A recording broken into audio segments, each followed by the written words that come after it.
Morning routine, I'm pretty regimented. I wake up at 5:10. From 5:30 to 6, I meditate, I read, I go through and review my goals. It's called my morning formula. By 6 a.m., I'm starting my workout. From 6 to 7 a.m. is more workout. 7 a.m. family breakfast. I'm sorry, 7 to 8 family breakfast, shower, and by 8:30, I'm kind of at my desk ready to rock and roll. So that's the routine. Well, I mean, you got the right mindset. You've got the right dedication.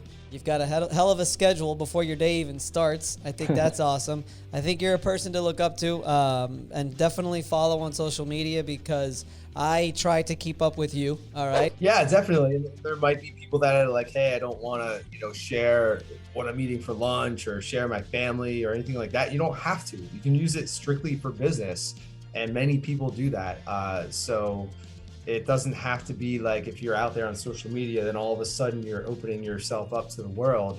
It can be strictly business. That's awesome, man. It's so important to have a routine, right? No matter what time it starts. I think it's so important to have some kind of morning routine to really just kickstart the day, because it's just a great way to, I think if you've got these goals to accomplish right when you wake up, it's almost as if the rest of your day is like, I've already accomplished so much. And the rest of the day is like a piece of cake. I am too busy to figure out this marketing thing. I just want to pay Vince to run some ads and make my phone ring. That worked, 5 or 6 years ago. That doesn't work very well anymore. There's more noise out there. There's more people advertising on every platform.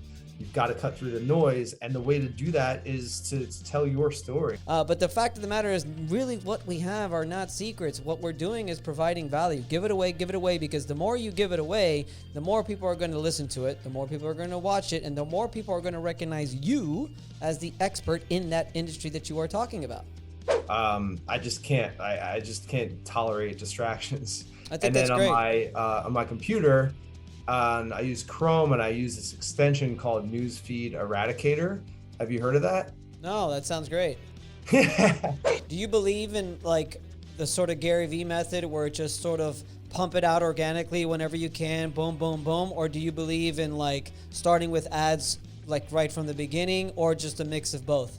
You went through the exercise because you're trying to get inside the head of what is that person, what's going on in that person's head, right? What are they laying in bed at 3:30 in the morning? What's going through their head? What are their fears? What are their past experiences they've had with a company like mine? What do they want to avoid? All that sort of thing. If you can, the old marketing adage is, if you can enter the conversation that's going on in your prospect's head, then you've got that connection. So.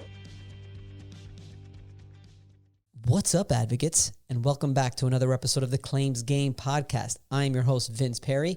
You can follow me on social media on our YouTube channel, on LinkedIn, Facebook, and Instagram. And make sure to visit commercialclaimsadvocate.com for basically a calendar of all of our events that we have throughout the year, all of our courses, and also some information on one-on-one consulting for you or for your firm. And also, sign up for our newsletter. We just really started this. We really just kickstarted this. And every month, it's only once a month, our newsletter comes out. And it's basically going to give you very valuable information. That's why we only do it once a month. You're going to see all the books that I'm reading. You're going to see a claim of the month. You're going to see just a lot of really good content, good information that I think is going to help you tremendously in your adjusting career.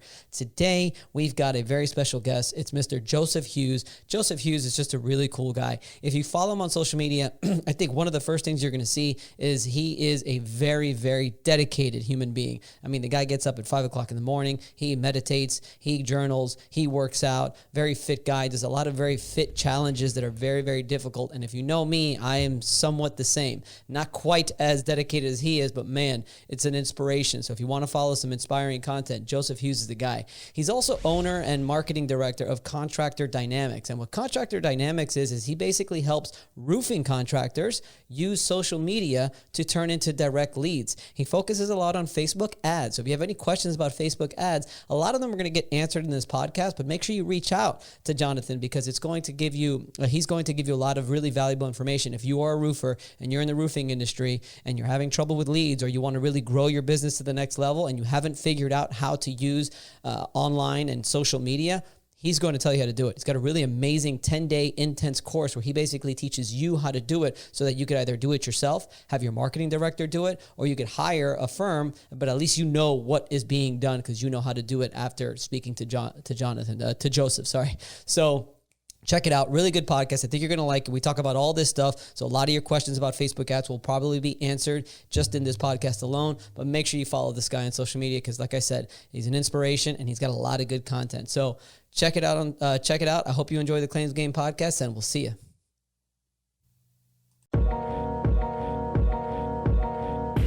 Welcome to the Claims Game podcast with Vince Perry. Get all the tips you need from insurance claim advocates and professionals and grow your public adjusting career to the next level. And now the commercial claims advocate, Vince Perry. All right. You're here. What's up, Joe? What's going on? Great to be here. How you doing, man? I've been wanting to get you on this podcast for a long time. I'm doing excellent. Yeah. Friday afternoon, finishing up the week, doing well. You usually take weekends off, or are you one of those that work throughout the weekends? I do take weekends off. Yes. I mean, I do a little, I keep with my morning routine. I read, I post a little bit here and there, but for the most part, it's family time on the weekends. What's your morning routine, Joe? Morning routine, I'm pretty regimented. I wake up at 5:10. From 5:30 to 6, I meditate, I read, I go through and review my goals. It's called my morning formula. By 6 a.m., I'm starting my workout. From 6 to 7 a.m. is more workout. 7 a.m. family breakfast. 7 to 8 family breakfast, shower. And by 8:30, I'm kind of at my desk ready to rock and roll. So that's the routine. That's awesome, man. It's so important to have a routine, right? No matter what time it starts. I think it's so important to have some kind of morning routine to really just kickstart the day, because it's just a great way to, I think if you've got these goals to accomplish right when you wake up, it's almost as if the rest of your day is like, I've already accomplished so much, and the rest of the day is like a piece of cake. Yeah, exactly. And the day, as you know, it gets chaotic and there's like all sorts of demands and things going on. But if you can control the bookends, the morning and the evening, then those are two big wins right there. So yeah, I mean, when I don't follow my morning routine, if I'm traveling or something like that, I just feel like so like off, so consistency is huge. Yeah, but I'll like be first of all, I can't work out in the afternoon. It's very difficult. Like 2-a-days for me are tough. Like if I want to get 2-a-days in, that afternoon one is really tough. And if God forbid, I'm usually pretty consistent. I'm 6 to 7 days a week exercise type of guy. And if I don't get it in the morning, come the afternoon, I usually don't get it in at all. Even if I tell myself, oh, I'll just get it in the afternoon, that just rarely ever happens. I'm just exhausted mentally from the whole day, Dude, we're cut from the same cloth. Like, I don't want to say I can't, but like, I've got to do it. I mean, I like doing it in the mornings. It sets you up for the day, gets you energized, gets the blood flowing, you get that win. But yeah, those random times where, I don't get it in the morning, it just usually doesn't happen. So I totally get that. Out of the meditation, reviewing your goals, I don't know if you said journaling or not, and exercise, if you had to pick one, which is the one that it's just no way you could miss? Working out. I mean, the other stuff, meditation's awesome. Reviewing goals, great. Reading essential. But yeah, working out, there's just so many. It just gets you going. It's the drug that gets me going in the morning. That and caffeine. But yeah, I mean, I couldn't imagine. Doing starting the day without it. No, 100%. It's so important to get that workout in, because I mean, without it, forget it. Like the rest of the day, it's just not there. You said reviewing goals. So what kind of goals do you set? And excuse me if we're not talking about roofing or we're not talking about digital marketing. We'll get there, but this is stuff that I'm very interested in. And I think it's very important for any entrepreneur or just any adult, to be honest. Oh yeah, even kids. Yeah, I'm trying to get my 9-year-old son into some of this stuff too. Really. Yeah, I mean, it's where it starts, having some goals, and it starts with, the mindset, healthy mind. And, business problems are usually just problems with like, what's going on personally that they're kind of get mixed up in business. So yeah, you've got to have the personal end of things sorted. So what was the question, by the way? Like, So what goals? do you set weekly goals? Do you set quarterly goals? Do you set monthly goals? How do you set them? Yeah, so a few different kind of levels, I guess. I follow, well, a couple different things. I think a lot of people who are into personal development you probably resonate with this. You know, you grab something from here, from this guy that you like, and this program that you like, and kind of, make your own thing. So one of the programs I guess I kind of follow is Donald Miller. He's the story brand guy. The guy who wrote Building a Story Brand, which is an excellent book. But he's also got this course called Hero on a Mission. And it's really all about building your life plan, about setting your goals and everything. So through that, I've got 10-year kind of vision, the 5-year vision, the one year vision, which is more of a plan because it's like happening now, and then breaking everything down quarterly, and then daily. So trying to plan like the night before with your top 3 priorities. But basically, like with anything else, like starting with the end in mind, like where are we going, and then kind of reverse engineering from there. So yeah, that's kind of a broad strokes way of explaining it. Is it a strictly personal thing? Is it mixed with your business, or do you have them completely separated? Mixed. I mean, I'm a business owner, so as a lot of things are blended anyway. So yeah, usually try to have his whole framework is have 2 personal or family kind of goals, and then 2 business goals that you're shooting for. So like 4 goals that you're going for kind of at the same time. So That's awesome. what I try to do. Yeah. Yeah, that's awesome. I do something similar. With the personal, but we've also got it for our organization as well. Where we've got actually broken it down pretty much just like that. We have our 10-year goal.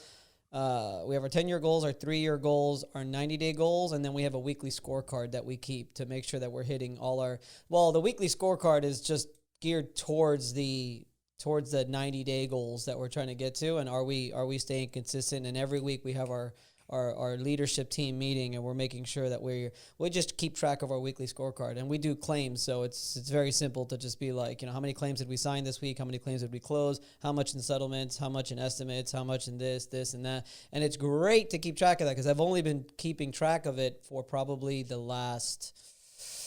Yeah, we did it last quarter. That was the first time. So the last 3.5, 4 months. And it's really good because you realize, hey, we didn't sign that many claims this week. Let's pick up that aspect of it. Hey, we haven't been closing claims. Let's pick up that aspect. It's just when you write everything down and you keep track of all of this stuff, like for me also my workouts and my making sure I get 15 miles in per week and making sure I get my 3 lifting days in, it's nice to keep track of it, but also it's just nice to have that goal to make sure, you do it on your own time. Like for me, with the exercise, for instance, I have my goal of 3 lifting days and 15 miles a week. I can spread it out however I want as long as I get to that by the end of the week, So I don't know. I just think keeping track of it, I totally agree with you. Making sure you keep track of everything, write everything down, because really it's the only way. There's too much going on in our minds. There's too much going on in life if we're not writing these things down and keeping track of it, Absolutely. Yeah. Is that EOS that you're using, traction system? Yep. Yeah, cool. Sounds like it. Yeah, we're getting back into that actually right now. But yeah, I mean, I try to eliminate the human element as much as possible. Whether it's like scheduling things in a calendar, or like you said, just having those dashboards or scorecards to take the guesswork out of it. Just look at the numbers, look at the data, and that's going to help you make those decisions and improve. I was using a journal called, oh my goodness, I feel like an idiot now. But the journal that I had, it was just a 3-month journal. So I didn't do the 10-year and the 5-year and stuff like that. But I like that. I'm going to look up this Donald Miller. It sounds very interesting. But it's just a 3-month. You have one personal 3-month goal, one business 3-month goal, and one family 3-month goal. And then every morning you write down 3 things you're grateful for. You plan out the entire day to the half hour. Make sure that you don't, and they tell you, do not miss a single slot, even if it's like, I don't know, like break something, you know what I'm saying? Like every half hour. And then you've got your sort of daily scorecard. Did I work out today? Did I call a certain amount of leads? Did I, it could all be mixed in with it. And then at the end of it, I really liked it is before you go to sleep, you write down what was your big win for the day? What could you have done better for the day? And then again, 3 more things that you're grateful for before you go to sleep. It's a phenomenal That's thing awesome. to just, it's like really helped. I don't do it as much now, I'll be honest, but I did it for a long time. And man, it's a game changer. It's just a total game changer. Isn't it funny, like those things that you're like, it's a total game changer, but I'm not doing it anymore. And then there's a part of my evening routine that is similar. It's reflecting on the day, like 3 things you're grateful for, 3 things you're proud of, and then I think the 3 top priorities for the next day. And I was doing that for a while religiously, like in a journal, like in bed. Craig Ballantyne is the guy, the perfect day formula. He's the guy I got that from. But yeah, and I loved it, but I haven't done it in like a month and a half. So Okay, good. So you were making me feel No, bad no, for a second. I'm not throwing stones here. Like it's just human nature. It's like, oh yeah, I loved it, but why haven't I done it in the last couple months? I don't know. Just it's habits, right? You just get out of the habit. Well, it's tough, right? It's tough to keep up with these things. I read a book recently called Atomic Habits. Have you read that one? I did. I read it last summer. Yeah. And I love how he's just like 2 minutes a day. Just start with 2 minutes a day. I love how he has an example. He's like, drive to the gym, go into the gym, get on the treadmill, walk for 2 minutes, and walk out. And it's like, that's how I got back into meditating and journaling again. And I've been kicking butt for the last month and a half because that's what I did. I kept telling myself I'm going to meditate for 20 minutes. I'm going to write in my journal, my morning pages. 20-minute meditation, just the thought of it, kind of you're like, I don't have time, I can't do it, I gotta get ready for the workout, or I gotta get ready for the day. But when you tell yourself just 2 minutes, everybody's got time for that, and it turns into a lot more. Exactly. Yeah, you get that like overwhelming. Yeah, I totally agree. It's such a great concept. Yeah, just start. And the meditation has helped my sleep.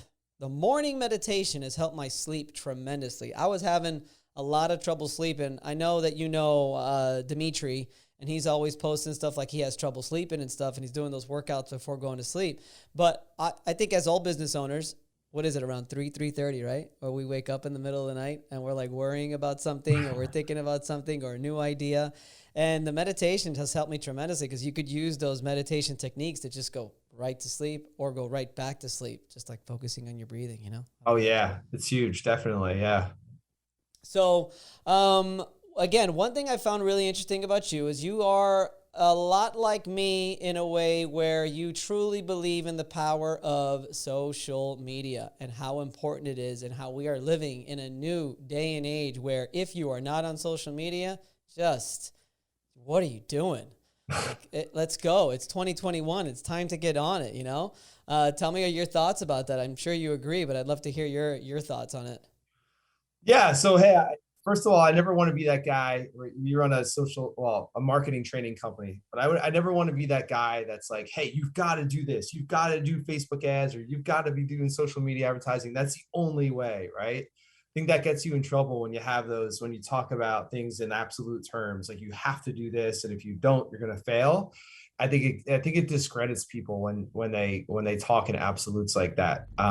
So we've got clients that don't do, or we've friends, maybe not so much clients, because all of our clients are doing social media, but colleagues, friends that do really well, have great companies with, they do door knocking or, they just have relationships or whatever, few and far between for sure. But yeah, I mean, certainly I think you can take that phrase, social media marketing, and I think you just take the social media out of it because like that's what marketing is these days. It's social. It's by its nature, it's social. It's content. It's video. It's being out there with your brand and sharing your story and all that. So it's I don't want to say it's essential for every single person, every single business. But I mean, if you want to grow your business and or your personal brand, if you want to have any sort of influence, if you want to reach people, it's an amazing tool that can accelerate your progress, can introduce you to, obviously you and I connected on social media. Right. It just opens up worlds of opportunity. So yeah, I mean, we can dig in and go whichever way we want from there, but it's just an insanely powerful tool. And of course, people want to villainize it, especially these days with censorship and there's, nonsense on social media. Yeah, there is, but you've got to take ownership of your own social media feed. Like if you're 100%. seeing garbage in your, Facebook feed or Instagram, it's like, well, why you choose it? Why are you allowing that in your feed? It's your feed, right? Unfollow that person, follow some positive people. I curate I don't have like a process for it, but like if I start seeing someone that's negative or just like, I don't really want to care for their content, I'll just snooze them or, unfollow them or whatever. Like you've got to take control over that. You can't complain. It's something that you've created.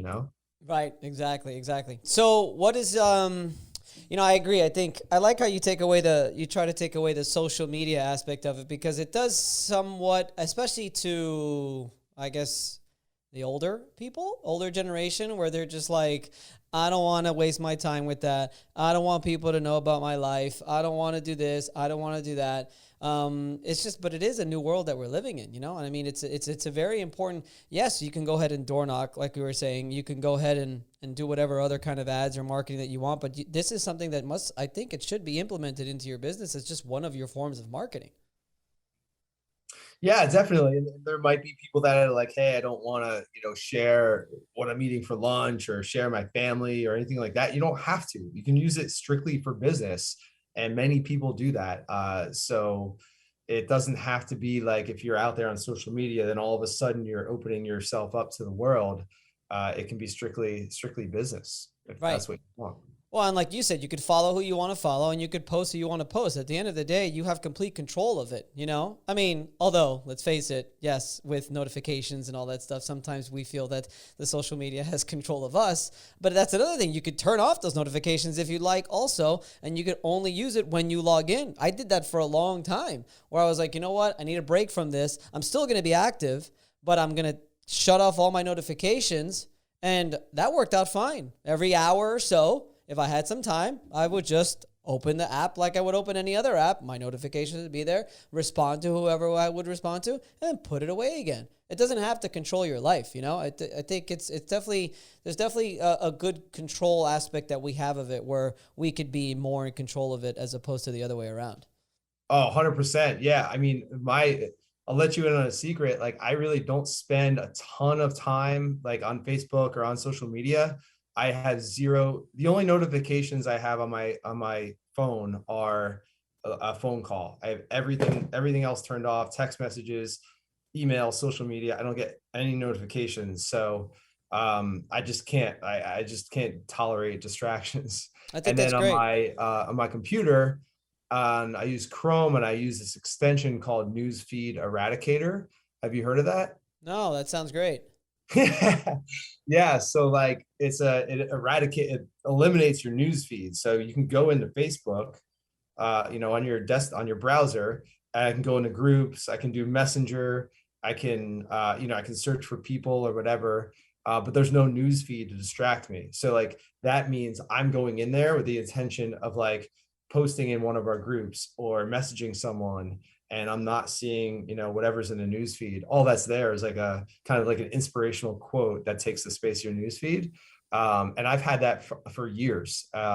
It's cool. And if I do want to, if I'm like, hey, I got 6 minutes before this phone call, I want to just, see what's going on, I can hit, there's a little button that you can say like, let me see my feed for 5 minutes or 10 minutes. So it's really cool. It's powerful. Yeah, that's awesome. That's cool. We got to have control of that stuff, because even me, I mean, the crap that's out there, especially like even a lot of the groups, Facebook groups and stuff, and people are just commenting, and I mean, sometimes there's interesting posts, but then you look and there's just like 67 comments on it.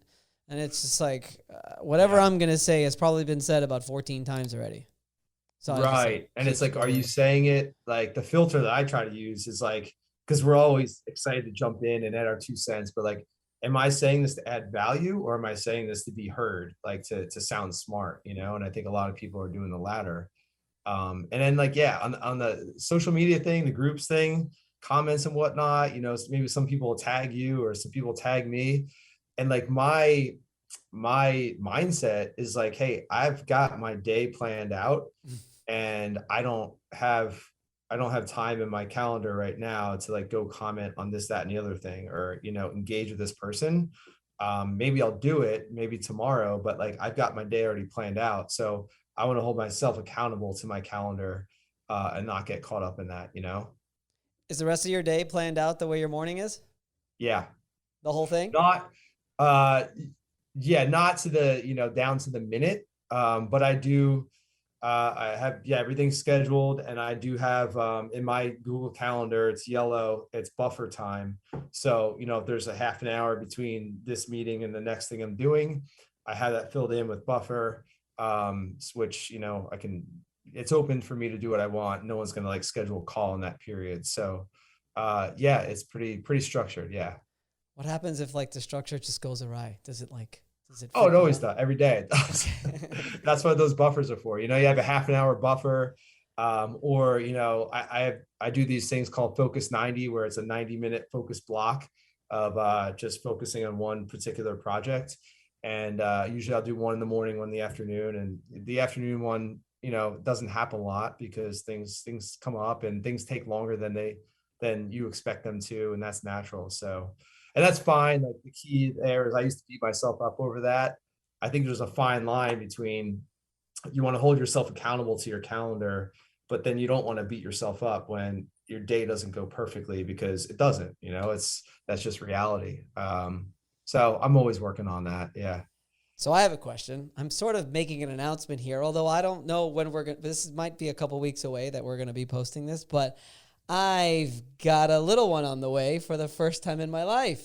Congratulations. How the hell am I going to keep to my morning routine and to my schedule for like, how's that going to happen? Can I stick with it, or is that just out the window for a few months? It's out the window for a few months, brother. See you later. No, I mean, yeah, totally. And it's funny, like you read these books and you see these people online. They're like, I do all these things in the morning, and then they don't have kids. They're like, well, oh man, it's so easy. So yeah, there's going to be chaos. Like my kids are 9 and 6, so we've got, and I'm up early. They sleep a little bit later, so I figured out what works for me, right? And then when they start school back up in the fall, my morning routine will shift a little bit, so I can make sure that hour that I'm spending in the morning, like eating breakfast, hanging out with the family, I'll make sure that hour coincides with their time when they're home. So it's kind of it's got to morph to fit your lifestyle. But I really love how you put your family first in front of everything, because I'm the exact same way. No matter what, it doesn't matter. Family's always going to come first. Yeah, for sure. Yeah. Will my 7 a.m. wake up, because I wake up at 7. Okay. I start working out at 7:30, 8 o'clock, make sure I'm done by 9, and nothing is scheduled on my calendar before 10 a.m. That's out the window. Am I gonna have to shift everything now that I have kids, and as they get older, even because they get up early and stuff too, right? Like I got to knock this stuff out before that haul starts. No?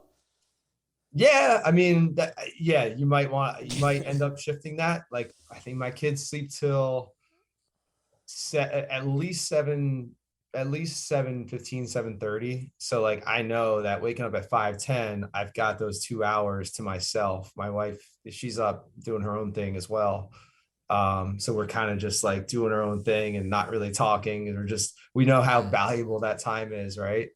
And then yeah, you just figure out what works for you. But I guess it's just kind of, what are those things that are important? Is it meditating? Is it working out? And then figuring out where that happens in your calendar. And then, yeah, blocking it off so people aren't scheduling calls for, 9 a.m. or things like that. Yeah, I'm just curious to see how the changes are going to be, but I'm ready for it. I mean, I'm 37, man. I have no kids ever. So it's like, whoa, here we go. Yeah, dude, that's awesome, man. That's exciting. Yeah. I'm stoked. Know what? And yeah, I said this when we had our first kid, our son. Like having a kid is the ultimate productivity hack, because you all of a sudden realize how valuable your time is, and you like quickly you're saying no to things that just don't fit your life, because you're like, I don't have unlimited time. I've got super limited time, and I want to spend as much time with my family as possible. So I'm going to say no to these things. I'm going to get more efficient here. I'm going to focus more. I'm going to, screw around on social media less. So it really is, a kid is a good productivity hack. That's another good book. Oh my goodness, what was it? That talks about that, cutting out stuff in your life to make sure that you have time, and making sure like all the stuff that it's just not really relevant to you or whatever it is, that you have to make sure that you keep track of every single particular thing that you're doing. I can't find the name of it here, but it's a very, very, very popular book. All right, well, I can't find it. I thought I would find it. Is it like habits, or is it like what? Yeah, I can't remember the name. Essentialism. Ah, yeah, Greg McCown. Yeah. Great book. And he wrote, just published a new one recently called Effortless, and it's equally as good. Yeah, he was on a podcast, one of my really podcasts that I really love. The guy that wrote the 4-Hour Workweek, the Tim Ferriss podcast. He was on it, and he was talking about that effortless stuff, and it was really, really good interview. If you haven't listened to it. Oh yeah, Tim Ferriss is an excellent interviewer. I aspire to be like him.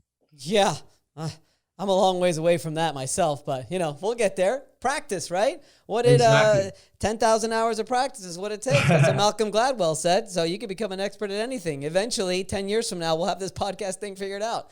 Seriously, yeah, get the reps in. Yep. Got off track there, but that's okay. I like that. In regards to, you mentioned earlier about providing value. What do you feel about people who are interested in coming out with content and they're interested in doing the social media thing, but they don't want to give away any of their secrets? Do you ever run into that? Why am I going to give away so much information? Why do I have to tell them about this? Why do I have to tell them about this process that I do and this thing, when they are not really understanding the fact that if you're not sort of giving away some of these things, what's the value in the content that you're providing? Because you can't just, like I was just talking earlier, on my feed right now on Instagram, it is nothing but a screenshot of Tropical Storm Fred coming through. Everybody's got the same screenshot. And I'm just like, this is stupid. Like, why? I mean, I'm talking like every single one. Everybody, hey, hurricane's coming. It's like, duh. But why don't you tell me how I should prepare for that hurricane? Why don't you tell me some of the things that I need to know in case I have to file a claim? Why don't you tell me to take pictures of this? Like, where should I find my policy? Like, let's get the information a little bit more valuable so that it's not just a scroll of just some screenshot, Joe, you there? All right, you're good. Yeah, my I don't know why Wi-Fi cut out for a second. Yeah, sorry about that. So you're talking about the hurricane. No, I'm just like, why am I just seeing a screenshot, letting everybody know? We all know that there's a freaking hurricane coming. We all know that you're a lawyer that does claims. We all know you're a public adjuster. We all know you're a roofer. But why don't you give me some more valuable information about this hurricane? How do I prepare for it? What do I do after the hurricane hits? Like give me something more than that. Yeah, totally, dude. It's so funny you bring that up. So 42 minutes ago, right before we started hitting record. Or before we hit record, I posted this on Facebook. I said, if your content is something that can be found with a Google search, you're not providing value. And I got that from like an Instagram, kind of extrapolated that idea from like an Instagram post I saw this morning that was way more in depth, but I just kind of put my own spin on it. But it's like, I think that's a great like filter to run your content through. It's like, is this something that's just regurgitated? Yeah, like hurricane's coming, or am I putting my own spin on it, like my own experience on it, or here's what I would do based on my experience and expertise, or here's what you should do, that sort of thing. Like that's where the value is going to come for sure. So it's so funny that you just mentioned that. I mean, I learned in Gary Vee's book, Crush It, where I love when he's just like, give it away for free. Give it away. All your secrets, give it away. First of all, I don't know, excuse my French, but they're not fucking secrets, right? I mean, let's face it. Everything that we do, a lot of the things that we do, we could find on Google, on a Google search anyway.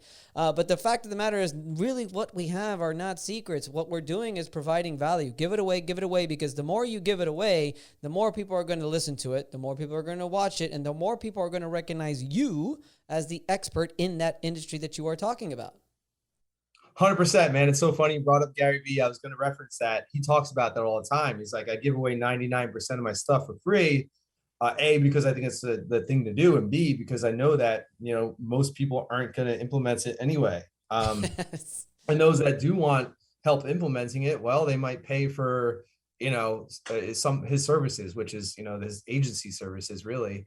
And I feel the same way. It's like, we run marketing training programs, right? All the information that we teach can be found, like you can Google it and you can build out your own kind of curriculum and program and whatnot. But when someone pays us, what they get access to, and I'm not trying to promote us, I'm just using an example. When someone pays us, you get access to the steps, and like the fluff is removed, and you're getting like, here are the steps that you need to take. Here are the things you can ignore. Here's some examples you can follow. So you're not trying to, spend all this time on trial and error. And I think that, for a service-based business, that's, a lot of times what people are paying for, right? It's like, okay, you told me what I should be doing. You told me why I should be doing it. Now I'm going to pay you to show me or tell me exactly how to do it, or do it for me, because you're the expert. So, Well, yeah, I mean, have the abundance mindset of like, hey, there's enough business out there. Are there people that are going to take your information and use it and, get their own results without hiring you? Yeah, totally. I mean, then that's cool. But you're going to attract way more people that see your expertise, see your value, and are like, hey, I want you to help me solve this problem because I see that you're the expert. So, yeah, that's my people, mindset. I'm going to let out another secret. Okay. Are you ready? Having twins? No. A lot of this stuff, that's funny. A lot of the stuff that I provide in my courses, that I provide in our book, that I provide in my consulting, guess what, Joe? You know what I'm going to say? Yeah. You could find it on my YouTube channel. You could find it in my blog. You could find it if you're willing to do the searching. What people are paying for is one of two things. Number one is they're paying for maybe a more comfortable way of digesting the information. Maybe for them, it's easier for them to spend $199 or $1,000 on a course where they could do it at their own pace. They have like sort of a little bit more personal touch and access to it. And that's just the way they prefer to learn, as opposed to going on Google and doing a search and finding this and having to go through the rabbit hole of all the different links, which it could get a little complicated. Number two is people are paying for access to you, access to me. They want that one-on-one in a way. Even if it's in a group setting, it's like, oh wow, I got this guy now who I've seen on YouTube and I've seen on social media. I've got him all to myself, even if it's in a group setting. And that's what people are paying for. But I think I see you nodding your head, because I think you could agree with me that even though that information that they're paying maybe $1,000 for, they might be able to find it for free, but we're still able to charge for it. You know what I'm saying? Like it's still a way that you could, still grow a business. Yeah, absolutely. And then the other aspect of that, and I totally agree with what you said, the access is key. The other aspect of that is you're getting a customized version. I mean, depending on your business, right? If you're a consultant or a coach or a trainer, you're getting a customized plan to suit where you're at and where you want to go. So, all right, so use a nutritionist as an example. If I want to, lose 30 pounds or something like that, I can try all these different diets. I can, go on Google. I can buy these Instagram programs to learn how to like lose weight and all that. And that's going to be generic. I'm not getting a customized plan. But if I really want to accelerate that process and ensure my success and minimize like the headaches and the, banging my head against the wall trying to figure it out myself, I can just go pay a nutritionist to say, hey, make me a plan based on where I am, my body type, whatever you want. I'm not a nutritionist, so I don't know the words to use, but like make me a customized plan. And that's great. Like that nutritionist could put out amazing content that's geared toward helping so many people. But if I want to accelerate that process, then I can pay her or him to help me. So what would you say, Joe, is your favorite sort of, you've got this course that looks really fascinating. I'm looking at the homepage right now on contractordynamics.com. And what would you say is your, like, I guess, favorite form or favorite platform or favorite way to help roofers grow their business through social media? What would be your preference? Man, so I guess there's kind of a couple layers to that. I mean, in an ideal world, you should have a multi-pronged approach, so you can achieve that kind of omnipresence in your market, like be everywhere, like be on social media, Facebook, be on Google Maps, reviews, the whole thing. Like, there's a lot of moving parts there. But what we focus on, our entry, I don't say entry level, our flagship kind of program is called Facebook Ads Mastery, and that's where we like to start all of our roofing company clients that we work with, is because that's the most kind of accessible. That's where they can get traction pretty quickly. They can both build their brand and generate business at the same time. So there's that benefit to it. And it's a proven thing that works really well. So like for our clients, they'll go through our 10-week Facebook Ads Mastery program, and then for those that want a little bit more, then we can kind of open up the other program where there's like, Google and Google Maps and LinkedIn and text messaging and email marketing and all sorts of different things like that. So it depends where each business is at, but like social media, Facebook and Instagram, social media ads, social media content building is a great starting point for anyone or any company. And are you training people to sort of be able to master it themselves so that after they finish with you, it's like you've already given them the formula and they could now go ahead and implement it themselves?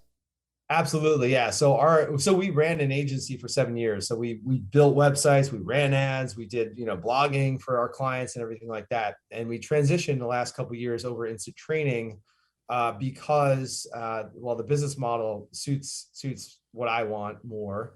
So that's one thing. But more importantly, in this day and age for 2021 and beyond, into the future, like you can no longer have an expectation of, hey, I run a roofing contracting company. I am too busy to like figure out this marketing thing. I just want to pay Vince to run some ads and make my phone ring. That worked, 5 or 6 years ago. That doesn't work very well anymore. There's more noise out there. There's more people advertising on every platform. You've got to cut through the noise. And the way to do that is to tell your story. Like we talked about before, don't just like post the image of the hurricane, like share your perspective on it, right? Share your content, your video, show people your projects. So as a roofing contracting company, you want to market effectively, you got to be telling your story and showing your work. So we want to give our clients that understanding and knowledge on how to do that, how to run ads, how to really run a whole system. And then, hey, if they want to run their own marketing internally forever, awesome. If they want to understand how it works so that they can go out and hire a marketing agency and then collaborate with that agency more effectively, that's awesome too. A lot of our clients do that.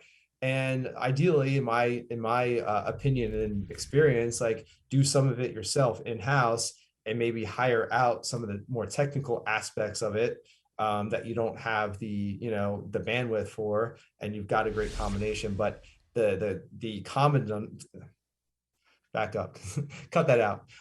We're keeping it now. I said we're keeping it now. I tried to use a big word and I just stumbled, man.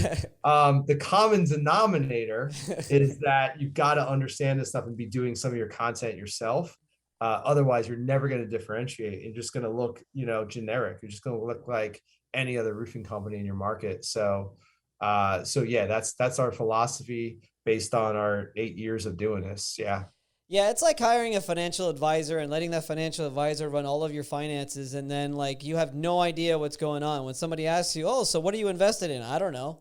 Okay, well, what's your strategy? I don't know. And that's, I think, a problem that a lot of entrepreneurs have run into, that I as well. I used to run a tennis academy in Miami for 5.5 years, and I did the same thing. I just hired a marketing agency to start doing my Google ads and start doing anything. And when anybody asked me what's going on, I'm like, I have no idea. Or I would ask them, and he's like, "Oh, we're doing this, we're doing that, we're doing that," but I would never really see the results. So I think I'm sure every entrepreneur has ran into the same problem where they're just like dumping money into this, media agency or a marketing agency or whatever it is, and they don't have a clue what's going on, which is why I'm really happy with what you're doing, because you're at least teaching them how to do it, giving them the fundamentals, I guess, per se. And then now when you do hire a marketing agency, at least you've got an understanding of what's going on in the background. So I think that's great. It's essential, yeah. And hey, like we're a marketing company, but we also use freelancers. And right now we're using this freelancer named Alex to run some of our one of our funnels, one of our Facebook ad funnels. And just today alone, because I review our marketing kind of every Friday. That's one of the hats I wear here. So every Friday I put that hat on, I dive into our ads and look at what's going on and look at our ROI for the week, the appointments, the sales that we've made. And so like just today I sent him, I think 2 emails, 2 videos, a text message, not like just random stuff, but like, I'm like, here's what I'm seeing. Here's the results that we've gotten this week. Here's where I think we could do things a little bit better. So yeah, I'm collaborating with him to help him get us better results. If I just said like, hey, Alex, just run our ads and send me a report every month, like it might work, but chances are it's not going to work very well. It won't. Why Facebook ads? Why is that you feel like is number one? And then, I know everything else is important as well, but why Facebook ads mostly, or at least in the beginning? It's where your audience is spending a lot of time. So the average American adult, according to Inc. magazine, which is a pretty big publication, the average American adult is spending over 4 hours a day on their smartphone, including over 2 hours every single day on social media. So that's, again, like reverse engineering, like what you want, right? You want to get the attention of those people, and those are adults, right? So those aren't just like, 19-year-old kids messing around on TikTok. That's where your market's time and attention is. So you want to get in front of them. That's how you're going to get in front of them. And that still exists today. It's still where your audience is today. So you want to fish in the pond where your audience is hanging out. So that's the reason. And it's still if you know what you're doing, it's still very inexpensive to reach those people. I guess depending on the market you're in too, right? Like Miami would be a lot more expensive than say here in Tampa, like outside, I'm in Lutz. Like Miami would be a lot more expensive than say Lutz, right? Yes, for sure. But like our strategy, and anyone can, take this and hopefully implement it, like whether you're doing it yourself or you have an agency like running your ads for you or whatever, don't try to target the entire, Miami-Dade area, right? Like pick a town or pick a, suburb or part of that town or whatever it is. Like focus, like social media advertising gives you the ability to focus as tight as a mile radius. So you can go in and focus on those little pockets. The big companies are going in with a whole bunch of ad spend, a whole bunch of ad dollars, and they're going to blanket the entire Miami area. Don't try to compete with them. Go in with your laser focused approach. And then the benefit of that is that you're not spending a whole lot of money. And the other benefit, which is equally as important, is that the messaging that you're using to connect with those people in that specific area is going to be more specific to them, right? It's not going to be like, hey, Miami homeowners or Miami commercial property owners. It's going to be, specific to that particular area. So think about, again, like what you're scrolling through your feed at a mile a minute. Think about what gets you to stop scrolling and pay attention. It's something that's specific to you. It's not something that's just like generic. So we want to do the same. We got to understand how we behave, how humans behave, and then we've got to do that with our own marketing. And is it like a sales ad that you like to do, or we were talking about value content? Is it just making sure it's valuable content? Do you like to focus on videos more? What's somewhat of your strategy? Yeah, so a good combination. You want to have like your brand building content, which would be like your valuable content, getting people to know who you are, that sort of thing, providing education, entertainment, insights. And then, yes, you want to have your direct response, which would be like a lead generation offer. So there's brand building, there's direct response. Here at Contractor Dynamics, we've kind of combined those two, and we call it brand response marketing, where you're building your brand, but you're also generating that response kind of at the same time. So you're doing both. What happens, like this is probably the biggest issue, and probably everyone listening to this or watching this who is still listening at this point is into maybe social media. Everyone's, had an experience running ads where they're not working, or, you're generating leads from people who still have no idea who you are, and they're cold, and you're not able to get in touch with them. And it's just like this whole big mess. And you're just like, you know what, screw this. I'm not going to deal with this anymore.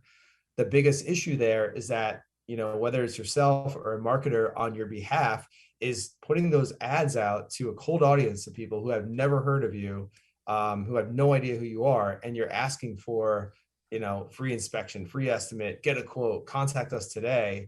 And then you're wondering why you're not like swimming in cash, right? People have never heard of you. So you've got to put in the work to add the value, get people to know who you are. Run those videos and get people to watch a few seconds of your video.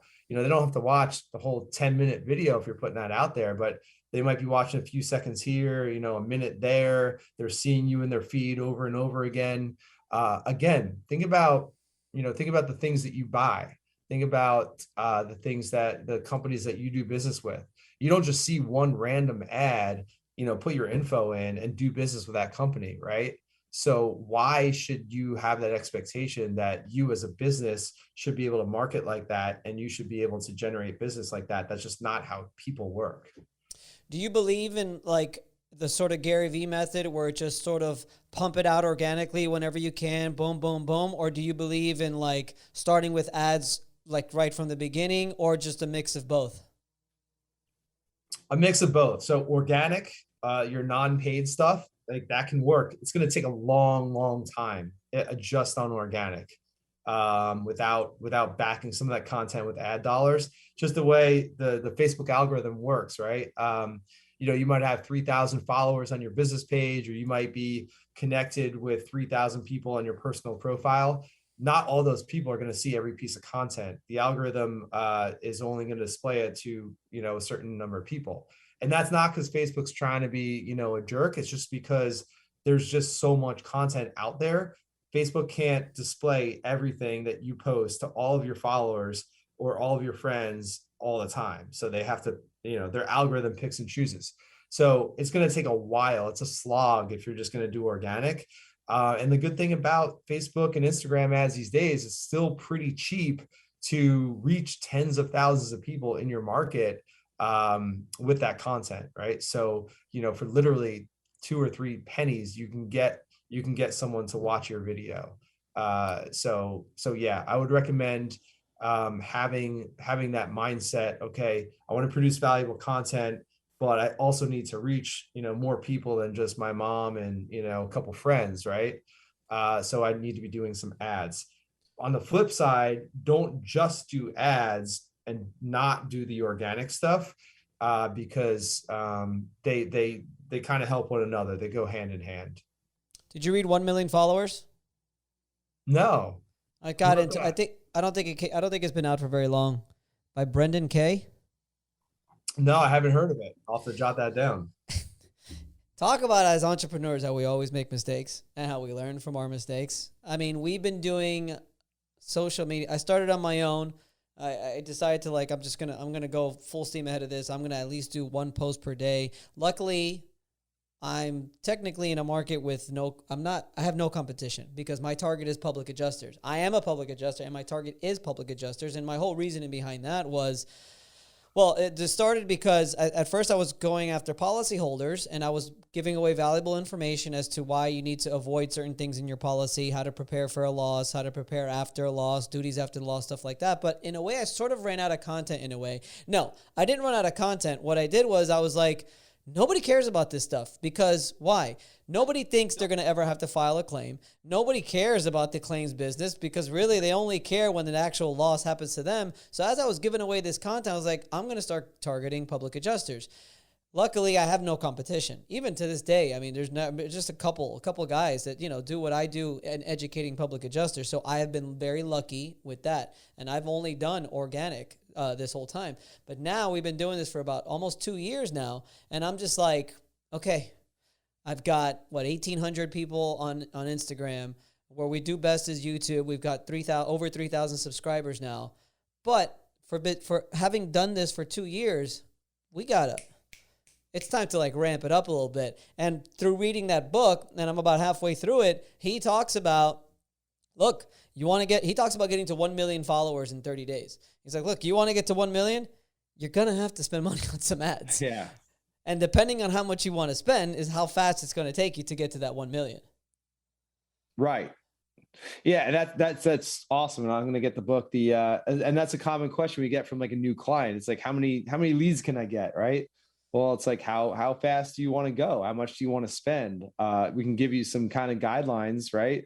But yeah, you have that. Yeah, we kind of view it as like the fire and the fuel on the fire. So your organic content, you've got that fire going. You've been doing it for 2 years. You got 3,000 subs on YouTube. That's awesome. That's your fire. And then if you want to pour fuel on that, then yeah, spend some money. And what that gets you is if you know what you're doing, it gets you just a level, not just, but it gets you a level of predictability, right? So you can, whether it's leads you're after or followers, like you can start to figure out that mathematical formula where it's like, if I spend X, I'm going to get Y in return. And that's a powerful thing, especially if you're looking to grow and, take market share. How important is, before doing any of this, making sure you have your target audience decided upon? I don't do any of it unless you don't have that. That's literally the first. So our nobody thinks about it. Everybody, who's your target audience? Oh, everyone. No. Yeah. Who's your target? Well, anybody could put a roof. Anybody needs a roof. Every homeowner needs a roof. It's like, no. You're going to have to narrow this down a little bit.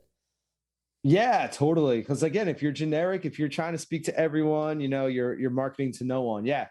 We have 4 pillars that we lead every single client through. And that foundation, we call it, identifying your ideal clients, or you might have different buckets, right? You might have your ideal residential clients, your ideal commercial clients, that sort of thing.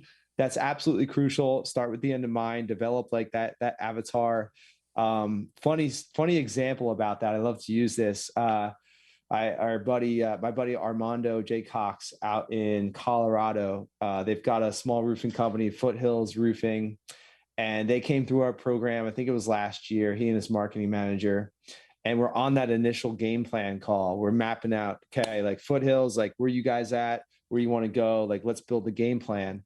And their ideal client, and you don't have to get this specific, but like they were very specific about this. They said our ideal client is like a housewife who wears yoga clothes like Lululemon and all that stuff, but doesn't actually do yoga. And like I say that, and you know exactly who I mean, right? It's like going to Starbucks, going to Whole Foods, picking up the kids from soccer, not necessarily making it to the yoga studio, but I look like I can work out at any point during the day. And like everyone knows who that is. And that's their ideal client. So like they created video content to get in front of that person. So you can get like that granular. You should, it's a good exercise, right? Because like when you're not doing advertising, when you're not doing marketing proactively, the risk is that for any business, you're waste money. What's that? Waste money. Well, you're subject to having to take on, whatever work happens to come your way, right? Hey, maybe you're a little bit slow and there's a lead from a 20 square roof that's a mile away. And you're like, we don't really have a full pipeline now. So yeah, Vince, why don't you go out, drive out there and do an inspection and see if we can get that deal, So like, you don't have the luxury of picking and choosing, but when you have a plan and when you're executing on that and you're marketing, you can say, you know what? We don't want that small job over here. We want to focus on these big guys over here. And we're doing marketing. So we've got a pipeline that's predictable. And I know that I can say no to this one confidently because I know that we've got a pipeline of these other guys that we want to work with.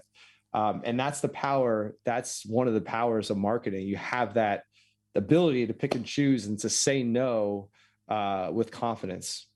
Really proud of my marketing team because we did buyer personas the other day. And this is commercial claims advocate. We got Miguel Garcia. This is fake people, by the way. If you're watching on YouTube, this is not real people. And if you're listening, I'm showing our ideal client. Miguel Garcia, 29 years old, Miami, Florida, single, college degree, yearly income, $45,000. He listens to modern pop trap music. He likes surfing, supports the Miami Heat, NBA. His hobby is watching movies. He likes to go to the cinema with friends, prefers comedy, prefers to dress like a businessman, drives a Chevrolet Impala. His problem is that his business is not growing enough. He has a lack of knowledge and experience. Top pages. And then we've got Michael Dam, who's 38, from Jacksonville, married with 2 kids. We've got Aaron Green here, social person, divorced, 1 child, yearly income, $60K. We've got Michael Leone, he's married, 1 child, $50K income. And then we've got the guy who doesn't know what he wants to do. I think this is a relevant and segmented information about a new career opportunity. He's not sure what he wants to do. He's an engineering degree. But yeah, that's what we got that. And then we need to put one because we've got the commercial claims advocate, which is our target is public adjusters. And we're going to be implementing a lot of consulting and stuff as well. And then but we've got to come up with the same thing for our actual public adjusting firm, which is Elite Resolutions, where we've got adjusters who are out there and we need to make sure we narrow down that target as well. But it's just, this is something I never even thought about. But I mean, when you break it down into an actual person, that person just comes to life. You know? Yeah, that is so cool. That's great to see. That's awesome. Good work. Gotta do it because then again, you're just speaking to the masses. You can't speak to the masses, you know. You gotta narrow down your target to make sure that you get it, you know. Yeah, and you've got to, and it's not just like the target demographic. You know, you went through that exercise because you're trying to get inside the head of what is that person like. What's going on in that person's head, right? What are they laying in bed at 3:30 in the morning? What's going through their head? What are their fears? What are their past experiences they've had with a company like mine? What do they want to avoid? Like all that sort of thing. If you can, the old marketing adage is if you can enter the conversation that's going on in your prospect's head, then you've got that connection. So for sure. Yeah, that's awesome. You mentioned funnels. What's an example of a funnel that you guys use or not a funnel that you use, but like a funnel of how you have them go from the, let's say, social media ad to the actual purchase of the roof or of the deal? Cool. Funnels like one of those buzzwords that kind of everyone, I think a lot of people want, maybe they don't even know what it is, but like, yeah, I need that, a funnel. That's like the sexy thing that like, prints money, right? That's what's his name started that funnel hacking. What's his name? Russell Brunson. Russell Brunson, yeah. ClickFunnels. Yeah, he's a guy, man, that guy's worth so much money. So much money. Yeah, so it's nothing more than just like, hey, you're starting broad. You're putting out some, like if you can picture a funnel here, like you're putting out some brand awareness content, like maybe some education, some value. You're, if you're running it through Facebook, you can put out that video as an ad. You can spend a few dollars a day. Literally, you can spend $5 a day. You can spend $100 a day. It depends on how fast you want to go, how big you want to go. You can build up an audience of people that are watching, 3 seconds of that video, 10 seconds of that video. Those people are somewhat engaged. They have an idea who you are. They have, some interest in what you're saying.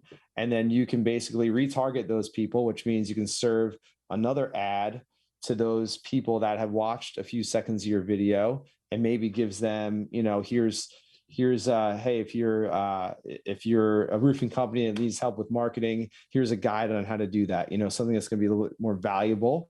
And then you kind of maybe draw them to your website, to your landing page where they can fill out a form, they can watch a video, they can download a PDF, or they can just simply contact you and, ask for a consultation or something like that. But the whole concept really, like for say roofing, just put out some value. Put out some videos, show people what you're doing on your projects, get people to engage with that. And then like you can serve a lead generation ad to those people that have already been to your website, or they already follow your Facebook page, or they've watched 10 seconds of your video, or they've clicked on one of your ads. So those are the warm audience those are the people that you want to serve that lead generation offer to, because they're already, warmed up a little bit. So that's just that would be a simplified example of a funnel. So is the strategy sort of like, hey, let's do some ads on some actual just non-saley, informational, valuable content. Let's track the exact audience that are actually watching it, see how long they're watching it for. Now we've narrowed down the target of who we've got. Then maybe we'll throw in some buffers of just like maybe some more valuable content. And then eventually we've narrowed it down so much, we could hit them with the ad now to actually buy now. Exactly. Yep. And Facebook does that for you once you set that up. Like, if you're running a funnel and you're running a brand awareness ad, and I'm watching it, on my computer during the day, I might be sitting on the couch at night and boom, there's that retargeting ad that you're serving me because I watched your video during the day. And it's not like you have to sit there at your computer and be this mad scientist and do all that. Like, Facebook does that for you, which is pretty cool. Yeah, we're doing that now, finally, just 2 years later. Now we're starting to sort of do that because, I don't know, we're just doing it on a whim. Cool. I think that's great. Oh, I think probably a question a lot of roofers have. How long does this take to actually start generating leads? Like, how long do we have to throw in with this valuable content? And I know I mean, my answer to that question is don't stop, always do it. But, what would you say is, all right, our first ad, brand awareness, the next ad, whatever, and then third ad, let's see if we can get to sale. Like, what would you say is like a timeline from when you really sort of start to warm up? I guess it varies, right? Yeah, but within a month would be cool. Like, so marketing is a long-term thing. It's a process. It's not an event, right? If you need business today, like this week, go out and knock some doors and pick up the phone and dial, but marketing, when done right, like you should be able to see traction, which means appointments and sales within a month. And it's not that you're running like a brand awareness campaign for a week and then you're like, okay, I'm going to run this lead generation thing for a week. You're running them at the same time in parallel. So again, like I'm running my brand awareness, I'm running my lead gen.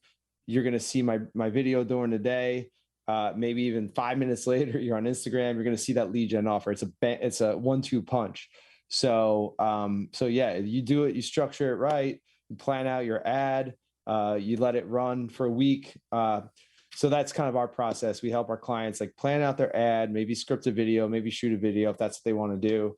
They'll run an ad for 7 days. That's kind of the test. Let's see what's working. Let's see what people are clicking on. Let's see what people are engaging with.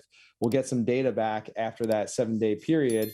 And then we can say, all right, let's make these adjustments. And then, let's expect some results the next week or two.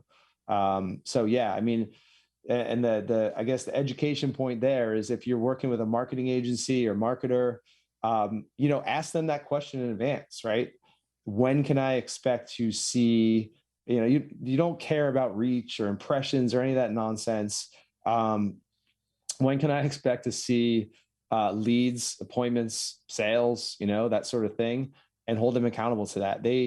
You don't let them say, all right, it's going to take 3 months for this, another 3 months for that. Like, don't let them string you along. Like with SEO, search engine optimization, Google, on your website, like that. Yeah, that takes a long time. But when you're paying for advertising, like it's pretty immediate. So you should be able to get that data back pretty quickly.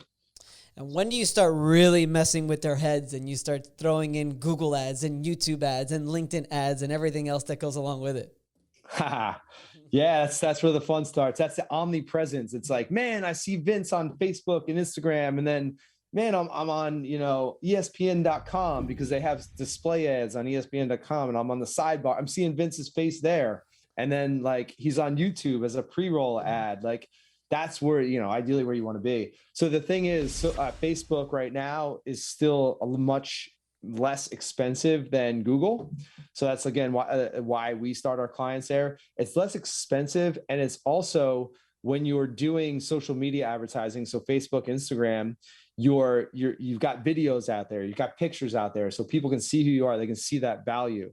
When you're running Google ads, they're just seeing text, right? So I might be on my phone Googling roofing contractor near me.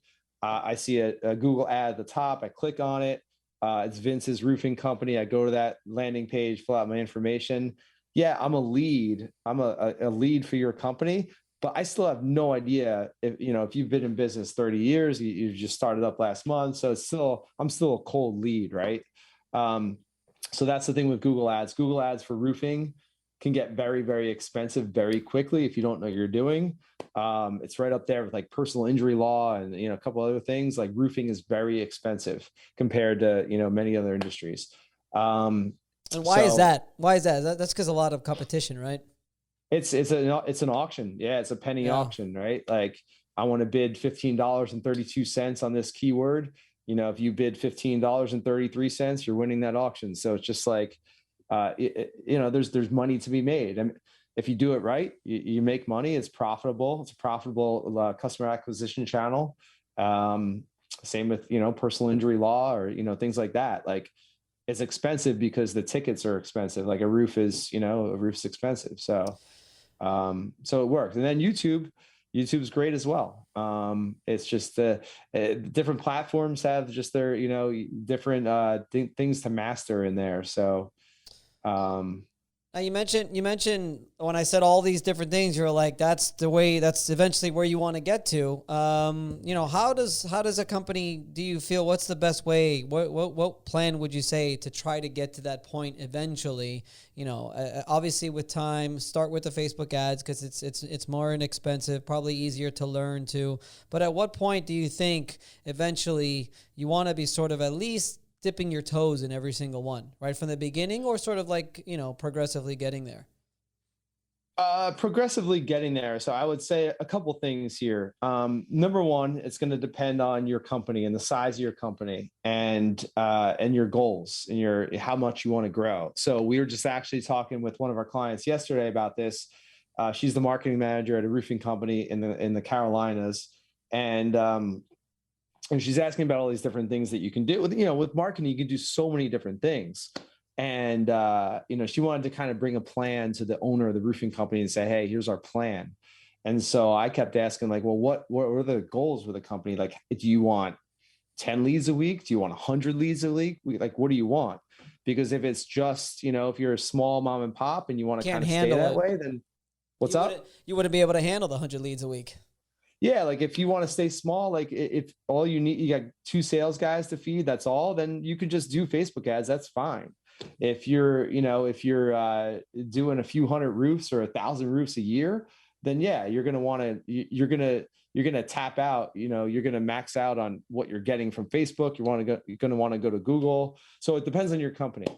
Then number 2, if you're an owner of a company listening to this, get a marketing manager inside your company. It's a revenue driving position. If they know what they're doing, if they're trained properly, if they're smart, they're going to drive a lot of business. This is way too much for an owner to do all by yourself.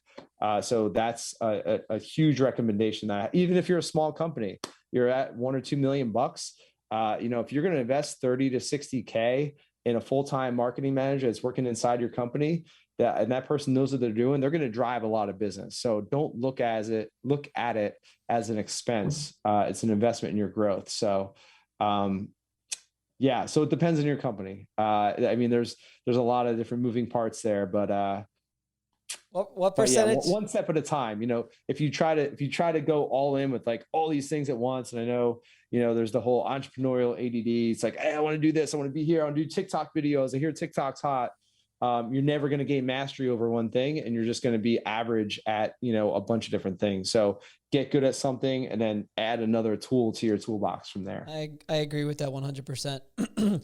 What's your percentage of clients that are marketing managers or directors and just it's the actual business owner, and you're just looking at him and it's like, dude, you should be running your company right now. You should be out there, I don't know, signing roof claims or whatever it is, like what's the percentage of people where you're just like,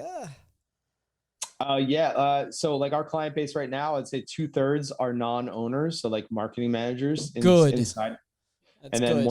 one third owners. And we do have this, I wrote this pretty extensive guide earlier this year on like how to hire a marketing manager for your roofing company.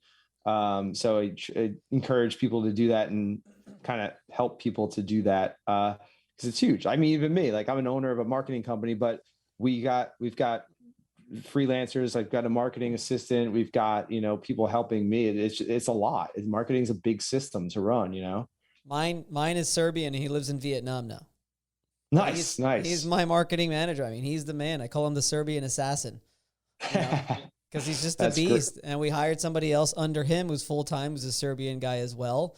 And, you know, I mean, it just helps to have somebody there to just be in control of that and in control of that only, because it's just way too much to handle. It's way too much. I mean, it's just like just me trying to shoot this podcast, you know, and get content out on YouTube once a week, or put, you know, stuff on. He's like texting me, just like, dude, do a story about this right now. Come on, dude, do a video about this right now. And at least even just for that, you know, I got to do the videos, but it's tough. It's just a lot of work. I mean, social media, as beneficial as it is and as important as it is, it also, people need to understand it's another job, and we have to hire help, because as a business owner, it's impossible to do it all, I think. Yeah. I mean, hey, nothing's impossible. And I know a couple owners that do it really well. But they also like, it's intentional. Like, they're like, I love this. I want to do it. And I'm going to get rid of like some other duties of my, you know, owning a business or running a business, so I can focus on the social, but that's because they want to. Yeah. So I totally agree. There's a lot of moving parts for sure. Who, Not How by Dan Sullivan, the creator of, Strategic Coach. Yeah. Strategic Coach. That was what, the book of which one? Who, Not How. Okay. That's the name of the book. And he just basically says, you have to stop asking yourself, how am I going to do it? And start asking yourself, who can do it? It's just hiring people around you, because we can't do it all. Because then family time goes away. Then workouts go away. Then health goes out the window. But it's true. I mean, that's a big issue that a lot of entrepreneurs have. They're so wrapped up in their business because they need to be in control of it all, and then you just lose your mind.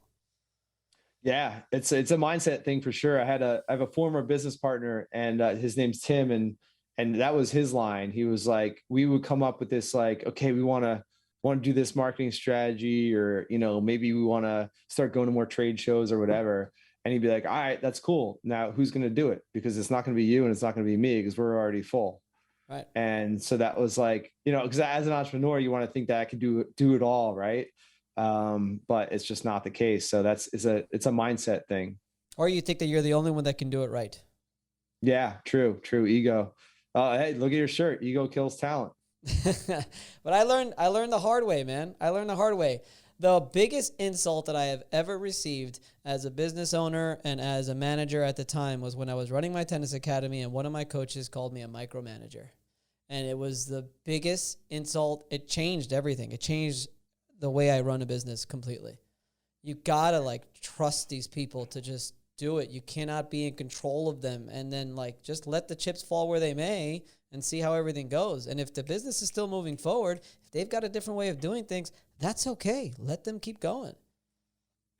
Yeah, for sure. You mentioned Tim Ferriss before. Like one of the big things that I took from him is I think like it's like the art of letting bad things happen or something like that. And it's like, oh, give this person the opportunity to try this out. And if they fail at it or they don't do a good job, then like, what's the worst that's going to happen? Right. And more times than not, they're going to surprise you with what they can do. Yeah. We've been growing. I've got 2 admins. I've got the 2 people in marketing. We've got a video editor. And honestly, Joe, I just like, you guys do it, man. Just go for it. I mean, they'll send me edits of the video, and, you know, I tell them like, go for it. Like, I won't even look at it. I'd rather just like, why am I going to spend the 5 minutes or 10 minutes to watch the video to nitpick at different things that's 10 minutes out of my day. Like, just go for it. Nobody watching it is going to care about the cut that you did at minute 7 as opposed to doing it at minute 8. Like, just go. Like, I can't. Oh, absolutely. I haven't watched anything. I don't want to say anything, but I hardly have watched any content that's on our YouTube channel. It's just, it gets edited. It's out there. It's, I'll ask our editor to tell me, give me the timestamps where he inserted like, you know, graphics or text or whatever.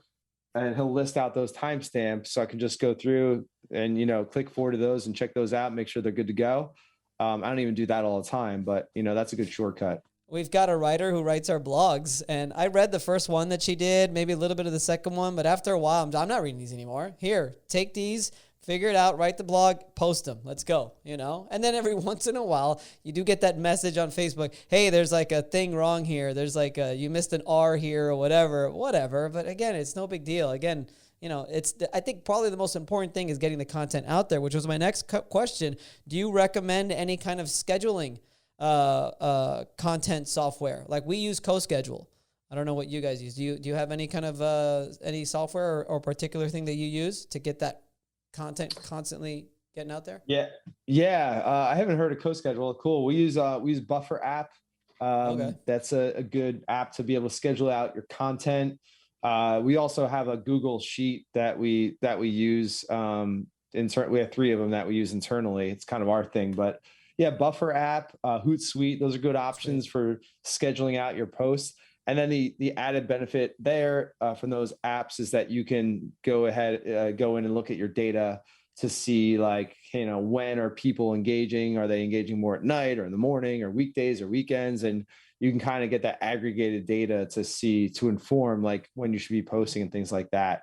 But yeah, I mean, I actually just did a video about that this week. I think I published it yesterday. You don't know. Content. You don't know. You don't know. You haven't even watched it. Yeah. I recorded it though. Content secrets. And I was like, you've got to have a schedule and you've got to hold yourself accountable to that. And you've got to just get that out. If it's every Monday, Wednesday, which is our YouTube schedule, like videos go out no matter what. So like this week, on Wednesday, I sat here and I recorded a video and we put it out as is because our editor is a little backed up right now because I've been giving them so much stuff. But I was like, oh shoot, we don't have an edited video to put out today. I'm just going to do a one take wonder, throw a thumbnail on it and put it out there. So, it's not the best, it's not polished, but it's raw and it's valuable. So like, you've got to hold yourself accountable to that. And then your team's got to see like, oh yeah, we're sticking to the schedule no matter what. And like, the owner's not going to let this slip. And therefore I'm not going to let it slip either. We have content Wednesdays. Like we gotta have our YouTube. Something's got to come out every single Wednesday.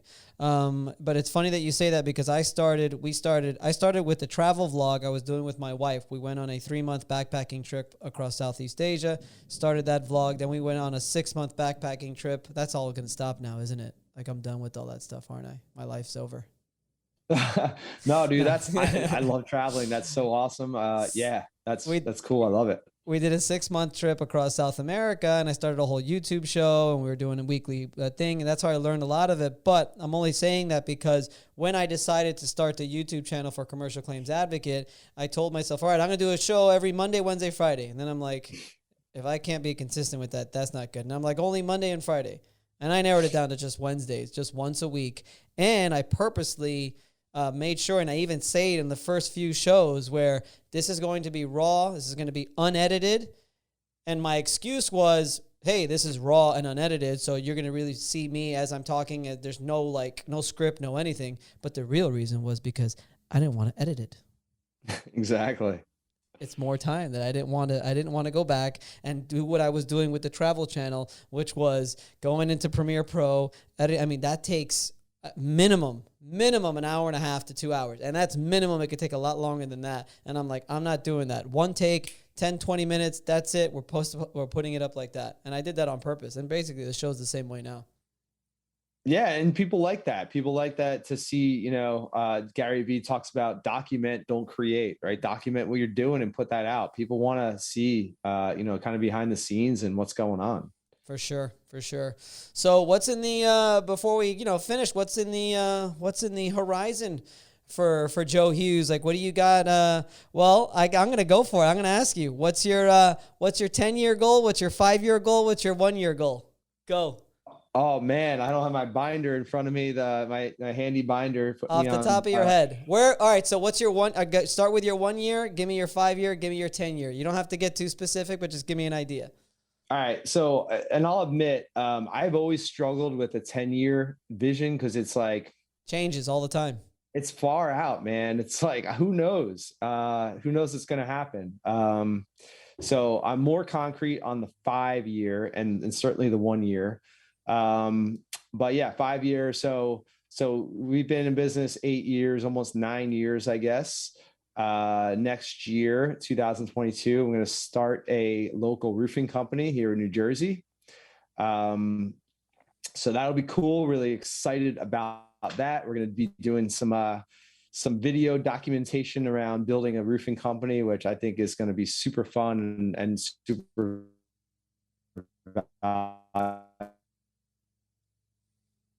No. valuable. You still there? Good.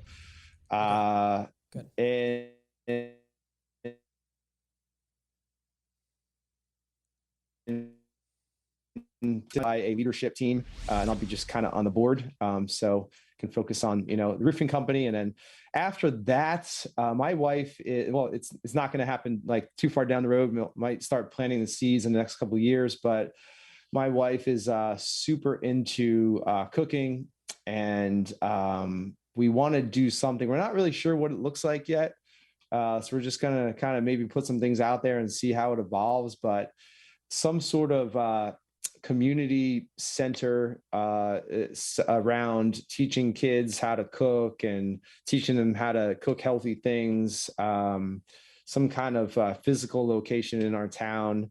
I think that's one of the things that's really exciting. So those are a few of the business ventures that we've got going on. That's awesome, man. That's awesome. Well, I mean, you got the right mindset. You've got the right dedication. You've got a hell of a schedule before your day even starts. I think that's awesome. I think you're a person to look up to, and definitely follow on social media, because I try to keep up with you, all right, with your workouts and with your hard work and dedication. So you are a very inspiring follow, Joe, and I appreciate the content that you put out. And really, thank you for coming on, man. It was a real pleasure. Yeah, it was fun. It was cool to see. I mean, we had never spoken before, and it was cool to see how alike we are in personal development and fitness and events and things like that. So yeah, it's cool. It's what do they say? Game recognizes game, that Hell sort yeah. of thing. Hell yeah. So yeah, great to connect with you, man. We should turn this into something. We need to talk more often, because I'm sure you've got a lot of books that I haven't read, and I'm sure I've got quite a few that you haven't read either, man. Yeah. I love reading. I try not to read. Oh yeah, I love reading. So do I. It's hard. I get in ebbs and flows for the most part. I'm very consistent with reading, but I don't know, like the last few days, I haven't really opened it, but it's just life, man. It just happens. 10 pages a day. Just do 10 pages a day. That's all you got to do. There you go. I like that. All right. Thanks, Joe. Thanks for coming on. Wait, don't log out yet, but thank you for coming on. All right. I'll keep recording, but Joe, that was awesome, man. Thank you.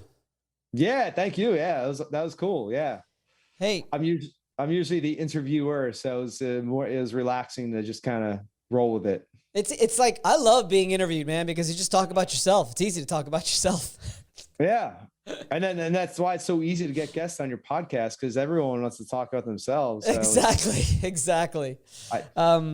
Joe, do you know anybody, any big hitters that I could ask, or that you could introduce me to be on the show? Yeah. Who's ideal? So, hey, let's start with your ideal, your avatar for a guest. Like who's ideal? Well, I'm someone in communication with Dimitri right now. I gotta hit him up again. I already had an introduction to him. Who's my ideal? I don't know. You tell me who would be interesting. Who would be a good interviewer or interviewee? On the commercial game, do you know Jason Berg? I already interviewed him. I love him. I love Jason.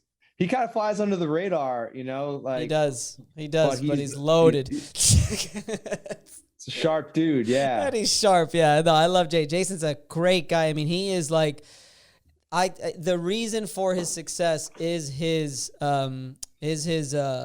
willing to help others. Like, he introduces people. He's introduced me to some big hitters that I'm just like, dude, I didn't even ask. Thank you so much. Like, he's just a great guy. I love Jason.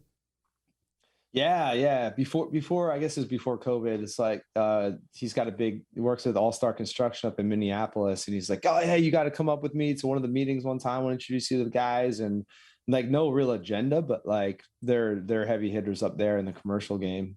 Nice. Actually, that would be. Do you know those guys? That would be a good one. Mm-mm. All-Star Contracting. They're in Minneapolis. I think they do pretty much all commercial roofing. Nice. There's I don't know. I don't know one of the guys. Joe is maybe the president, but there's Asberg. He's they're like this with All-Star. Anybody on the social media front that I don't know that maybe in like the roofing or contracting space? Yeah, doesn't matter, anything at all. Let's see. Put me on the spot here. Let's see. I know. Do you know Hunter at roofing.com, Hunter Blue? No. Yeah, he would be probably a good one. Hunter Blue runs roofing.com, runs like RoofCon, that event. That conference. Wow, that would be awesome. Yeah. Hunter Blue. You want me to send an intro? Yeah, I mean, like if you don't mind, an email. Just say, hey, I was just on this guy's podcast. He's a lot cooler than he looks. Yeah, I'll do a Facebook Messenger if that's cool. He lives in there. Oh, that would be awesome. And then I mean, I'll see if I could schedule time for him. Would he be willing to do it? Yeah, I think so. Yeah, cool. He's a busy dude, but he would for sure. Well, Joe, thanks for coming on without even ever having spoken to me. That's that took something. I really appreciate it. Usually the people I have on, I've already met, have conversations with, but I find you very interesting. And like I said, I mean, it's the truth. I think I love following you. I think you inspire me to get up in the morning and get my workout in. So I appreciate that. Yeah, well, likewise. Yeah, thanks so much. It's an honor. Yeah, great to connect here. We gotta see if we could meet in person one day. Yeah, you're at Tampa, huh? Tampa. You're going to SVG. I usually go to SVG to that event. I didn't go this year for the first time in a while, but I'm going to RoofCon. I'm going to Dimitri's conference in Orlando in December. I'm probably going to go to that. Okay, cool. Yeah, we're exhibiting at both. I'm speaking at both, so we're going to try to go big at both of those. Cool. Yeah, I heard about RoofCon. I haven't been to that. There's so many of these freaking things. There's too many. I mean, yeah, there is. RoofCon is definitely it's very high quality. Like it's not a pitch fest like Win the Storm. Yeah, it's solid. Iron Cowboy, the guy who did 100 tries in 100 days, he's speaking at RoofCon. So that's nice. Cool. Nice. Yeah. All right, I'll consider those two. Where's RoofCon going to be at? Orlando in September 30th. Well, I'm like right here, so. Yeah. Okay, I'm going to look into those. Yeah, if I think of anyone else for the podcast, I'll let you know. No, that's cool, man. Just one person is fine. Joe, cool. Thanks again, brother. I appreciate it, man. Yeah, thank you. Thanks for having me. Great to connect. Have a good Friday and enjoy the weekend with the fam. All right, will do. Yeah, you too. Man. Congrats on your new edition. Thanks, man. I appreciate that. See you later. Later.